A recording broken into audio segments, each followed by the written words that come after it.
बच्चों, इस वीडियो के अंतर्गत हम राजस्थान में धातु काल के बारे में पढ़ेंगे। राजस्थान में धातु काल के बारे में पढ़ेंगे। इससे पूर्व हम हमने काल को पढ़ा, सभ्यता के काल को पढ़ा हमने, और उसमें पूरा पाषाण काल, मध्य पाषाण काल और उत्तर पाषाण काल के बारे में हमने पढ़ा। पत्थरों के काल के बारे में पढ़ा। विभिन्न इतिहासकारों के माध्यम से हमने जानकारी प्राप्त की। राजस्थान के किस हिस्से को क्या कहा गया है, इसके बारे में भी हमने अध्ययन किया और मानचित्र के माध्यम से हमने समझा। अब हम पढ़ेंगे राजस्थान में धातु काल। ठीक है, धातु काल कहाँ कहाँ कौन कौन सी धातुएं आई हैं संपर्क में, और उन धातुओं के नाम से उस काल का नाम क्या रहा है, हम इसके बारे में अध्ययन करेंगे। सबसे पहले ताम्र पाषाण। ताम्र पाषाण वर्ड का मतलब क्या होता है? तांबे का युग। ठीक है, ताम्र और ताम्र कांस्य काल, तांबा और तांबे के साथ कांसा दोनों मिलकर जो जिस समय आए वो ताम्र कांस्य काल कहलाया। ठीक है, धातु काल के अंतर्गत राजस्थान के भी अनेक स्थानों से तांबा यानी ताम्र पाषाण यानी तांबे के पत्थर और ताम्र काल के अवशेष मिले, जो तत्कालीन युग में राजस्थान के मानव के सांस्कृतिक विकास पर पर्याप्त प्रकाश डालते हैं। अब कहाँ कहाँ से तांबा मिला है? ताम्रकालीन संस्कृति का मतलब है तांबे के अवशेष मिले हैं। तो कहाँ कहाँ से मिले हैं वो देखिए। राजस्थान की ताम्रकालीन संस्कृति के अंतर्गत प्राचीन स्थलों में जहाँ से तांबा मिला है, सबसे पहले देखिए आप गणेश्वर। ठीक है, सबसे पहले देखिए आप गणेश्वर। ये गणेश्वर कहाँ पर आता है तो आप उसका जिला देख लीजिए। गणेश्वर सीकर में आता है। कालीबंगा कहाँ है तो हनुमानगढ़ में है। ठीक है, गिलुंड कहाँ है तो राजसमंद में है। ठीक है, आहड़ और झाड़ोल कहाँ है तो उदयपुर में है। उसके बाद पिंड और पंडलिया, पाडलिया, पिंड पाडलिया ये आपको मिलेंगे चित्तौड़ में। पिंड पाडलिया चित्तौड़ में। कोराड़ा नागौर में है आपका, कोराड़ा क्षेत्र। उसके बाद साबणिया और पुगल बीकानेर में है। साबणिया और पुगल कहाँ है? बीकानेर में। फिर उसके बाद नंदलालपुरा, नंदलालपुरा, कीराडोत और चितवाड़ी ये जयपुर में है। नंदलाल, कीराडोत और चितवाड़ी जयपुर। उसके बाद एलाना, जालोर, बूढ़ा पुष्कर अजमेर और कोल माहुली सवाई माधोपुर, मल्ला भरतपुर आदि विशेष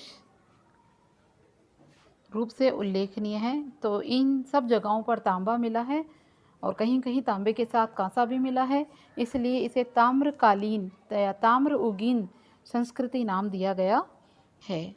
अगला पढ़ते हैं हम लोहा, लोहे का काल। लोहे का काल का क्या मतलब है? यहाँ पर लोहा मिला होगा, लोहे के अवशेष मिले होंगे। तो आइए देखिए।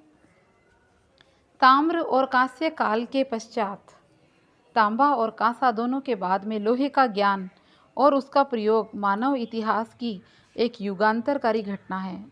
क्योंकि आप ये समझ सकते हैं कि मानव ने सबसे पहले वो तांबे का इस्तेमाल ही किया था। तांबे की कुल्हाड़ी, तांबे के बर्तन, तांबे के औजार ये सब उसने बनाए, लेकिन हर जगह तांबे का इस्तेमाल करना, उससे काम उतना ज़्यादा अच्छे से नहीं हो पाता था।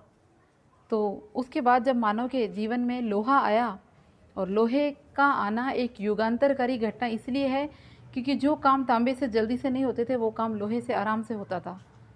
तो लोहे के औजार मानव ने बनाए और उसके बाद उसके जीवन में कई परिवर्तन आए, जैसे लोहे की तगारी, लोहे के फावड़े और आप दांतली, ये सब उसने लोहे की चीज़ें बनाई। और आरी, पेड़ों को काटने के लिए तांबे से जब वो पेड़ काटता था तो उससे इतनी आसानी से लकड़ी नहीं कटती थी, लेकिन जब लोहा आया जीवन में तो वो सारे काम बहुत सरलता से हो गए। तो मानव के जीवन में लोहा वो युगांतरकारी घटना थी। इसने कृषि उपकरणों, हथियारों की गुणवत्ता बढ़ाई और सारे परिदृश्य को ही बदल कर रख दिया लोहे ने। अब लोहा कहाँ कहाँ मिला है तो राजस्थान के नोह भरतपुर में, जोधपुरा जयपुर में आता है। जोधपुर नहीं है, ये जोधपुरा है। सुनारी झुंझुनू में है। सुनारी, रेड टोंक आदि स्थानों से लोहा संस्कृति के समय हथियार और उपकरण मिले। लौह युग के आरंभ होने की सीमा रेखा निर्धारित करने के महत्वपूर्ण स्रोत है। नोह से भी, नोह भरतपुर में आता है, लोहे के अवशेष भारत में मिले। जोधपुरा ये जयपुर में है, और सुनारी आपने अभी इसको पढ़ा, ठीक है। तो सुनारी झुंझुनू में है, ये ध्यान रखें। यहाँ से लोहे को गलाने की भट्टियाँ मिली है, जोधपुरा और सुनारी, ठीक है। लोहे को गलाने की भट्टियाँ और अस्त्र शस्त्र तथा उपकरण बनाने के कारखानों के अवशेष मिले।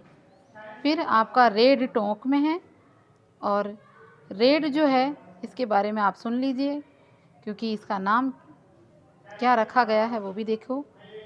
रेड जो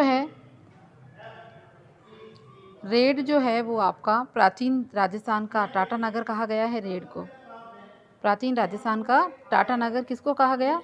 रेड को, क्योंकि यहाँ लोहे की सामग्री जो है प्रचुर मात्रा में है। लोहे काल के पश्चात भारत के अन्य भागों की भांति राजस्थान में स्लेटी रंग की चित्रित मृदभांड का मतलब क्या होता है? पेंटेड ग्रे वेयर, PGW, यानी चित्रित किया हुआ, पेंटिंग किया हुआ। ये समय आया स्लेटी रंग के। मिट्टी के आपने कुम्हारों को देखा होगा, वो जो बर्तन बनाते हैं स्लेटी रंग पर, उनको पकाकर फिर उस पर जो रंग करते हैं उसे कहते हैं पेंटेड ग्रे वेयर। इस संस्कृति के अवशेष हमें कहाँ पर मिले? विराटनगर व जोधपुरा, जयपुर, सुनारी, नोह और आदि स्थानों से हमें लोह युगीन अवशेष मिले। इस संस्कृति का उदय लगभग 600 ईसा पूर्व में हुआ। 600 ईसा पूर्व में संस्कृति आई। इसके बाद भारतीय इतिहास के साथ राजस्थान के इतिहास का ऐतिहासिक युग आ गया, ठीक है। अब हम आगे पढ़ेंगे राजस्थान की प्राचीन सभ्यताएं। राजस्थान की प्राचीन सभ्यताएं। तो सबसे पहले आप राजस्थान की सभ्यताओं के नाम सुन लीजिए। सबसे पहला नाम तो आएगा आपका कालीबंगा सभ्यता, फिर दूसरा नाम आएगा आपका आहड़ सभ्यता, फिर तीसरा नाम आएगा आपका गिलुंड सभ्यता, ठीक है। फिर चौथा नाम आएगा आपका बागोर सभ्यता, पांचवा नाम आएगा आपका गणेश्वर सभ्यता, ठीक है। और इसके बाद हम पढ़ेंगे अन्य महत्वपूर्ण कुछ और सभ्यताएं हैं, इनका भी हम अध्ययन करेंगे, ठीक है। तो ये सभ्यताएं अपने आप में एक महत्वपूर्ण भूमिका रखती है। हमें जानना है ये कहाँ पर, कौन सी नदियों पर स्थित है और इनके किनारे क्या क्या हमें चीज़ें मिली, इनकी खोज किसने की, इस सब का हम अध्ययन करेंगे।